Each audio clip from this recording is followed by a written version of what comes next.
Let's now turn to the advisories. Australians digest the latest budget measures. Questions remain around mortgages, investing, and managing household finances. Joining us to unpack it is Callum Newell. He's joining us from Fox and Hare Financial Advice. Callum, welcome to you. So we've just been talking about the budget, obviously, and how it affects the property market. But we're going to focus on what young Australians are doing and their reaction, I guess, to the market. There's been a lot of discussion, perhaps, that this is going to be a negative for younger Australians, particularly as they try and build some capital there from their investments, which may be hit. What are you seeing there, and what questions are you being asked? Yeah, thanks for having me on, Andrew. Probably something to focus on that we are talking with our members is around what things haven't changed from the budget and what should we stick to. So the real key thing for our members, given the age demographic, is the cash flow side of things. And this hasn't changed from the budget. It's around controlling. You've got money coming in, being your salary. How is that getting allocated within the household?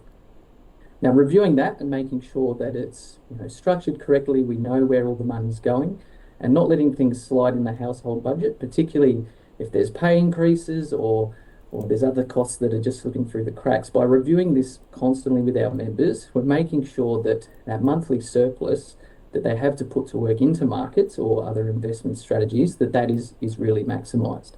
I can regularly catch up with existing members, and maybe things have slid a little bit. There's been a pay rise, and all of a sudden we can unlock extra $500, $1,000 per month that we can invest into the markets. That's going to have a much bigger impact, particularly for someone in that 25 to 45 age bracket. Just having that higher surplus and being able to put it to work is a huge opportunity cost, and that hasn't been affected by the budget. So we're still having those conversations with our members.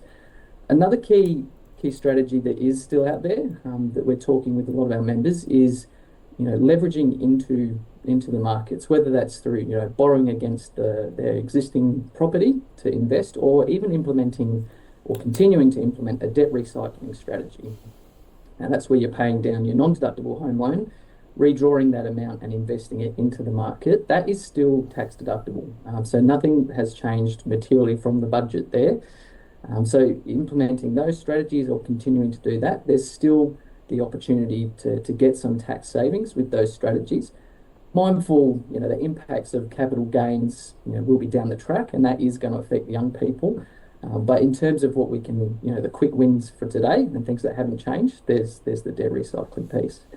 The third option where nothing has really changed is super.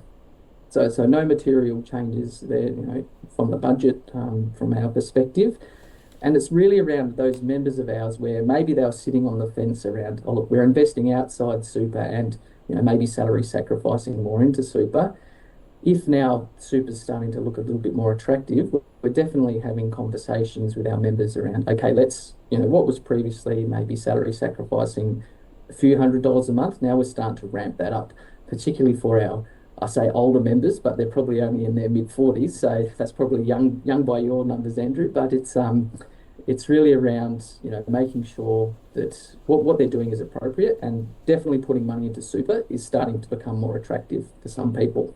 Yeah, interested then, because further to that point, Callum, and you mentioned there at the beginning, if you can find an extra, say, $500 a month to invest that, but what's the most effective way of investing now if these budget changes come into effect? Yeah, and it's really tied to the members' goals of how we look at that piece there. Previously, we did see, property, and that's, the appetite for that has gone back, because look, you can't argue long term with the leverage that you get with property, particularly if you're using equity. It's essentially no cash down, and you can own an asset worth millions.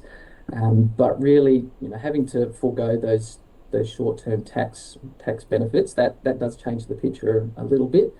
For those, again, already in their property, really seeing a lot, it's quite tax effective with the debt recycling strategy. So like I mentioned, you pay down that non-deductible debt, redraw the same amount out, and invest that into the share market.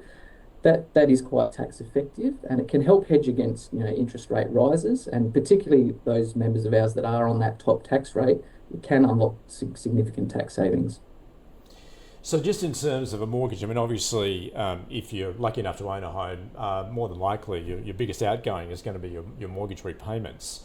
What are you advising your clients to do, particularly, I guess, those younger ones that may have just bought a new home, in fact, of how to structure their home loan? I mean, for instance, you talk about debt recycling. What are some of the other strategies they need to consider? Yeah, and this is something that is coming up a lot more now in discussions. Really, something particularly with those newer members that maybe they haven't been owning the home for that long, and so having this sort of change in economic climate is the first time for them.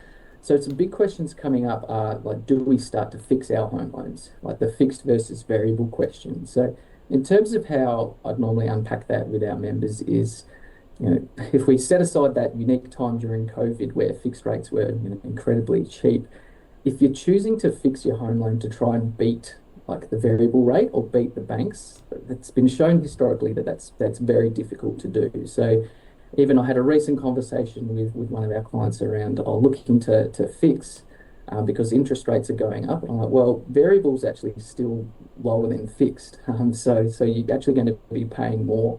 So it's not always around trying to beat the market by going fixed.